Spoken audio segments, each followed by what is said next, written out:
gouvernement de Michel Barnier. Aujourd'hui, le Premier ministre m'a remis sa démission et celle de son gouvernement, et j'en ai pris acte. Je veux ici remercier Michel Barnier pour le travail qu'il a accompli pour notre pays, pour son dévouement et pour sa pugnacité. Lui, comme ses ministres, se sont montrés à la hauteur du moment, quand tant d'autres ne l'ont pas été. Le 9 juin dernier, je me suis adressé à vous pour annoncer la dissolution de l'Assemblée nationale.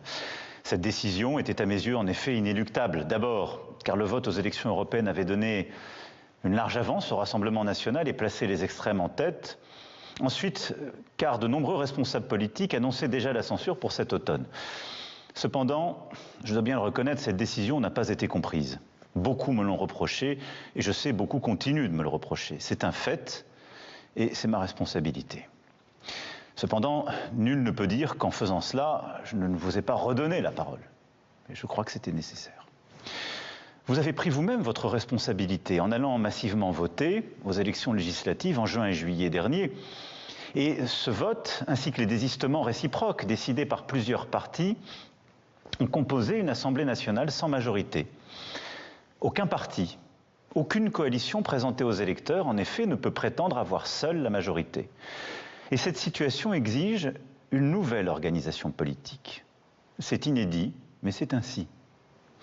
Alors, durant cet été, j'ai largement consulté, d'abord pour tenter de convaincre les forces politiques de travailler ensemble, comme cela se fait chez beaucoup de nos voisins. Puis, pour choisir un Premier ministre qui ne soit pas censuré dès sa nomination.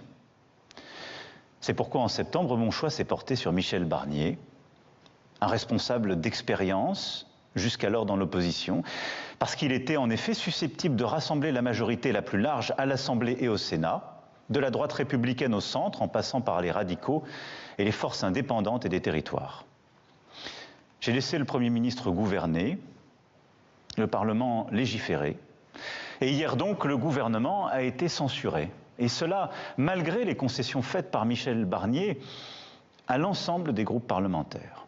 Il a été censuré, ce qui est inédit depuis 60 ans, parce que l'extrême droite et l'extrême gauche se sont unis dans un front anti-républicain et parce que des forces qui, hier encore, gouvernaient la France ont choisi de les aider.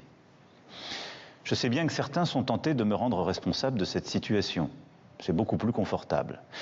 Mais si j'ai toujours assumé toutes mes responsabilités, les bonnes choses comme parfois les erreurs que j'ai pu faire, je n'assumerai jamais l'irresponsabilité des autres.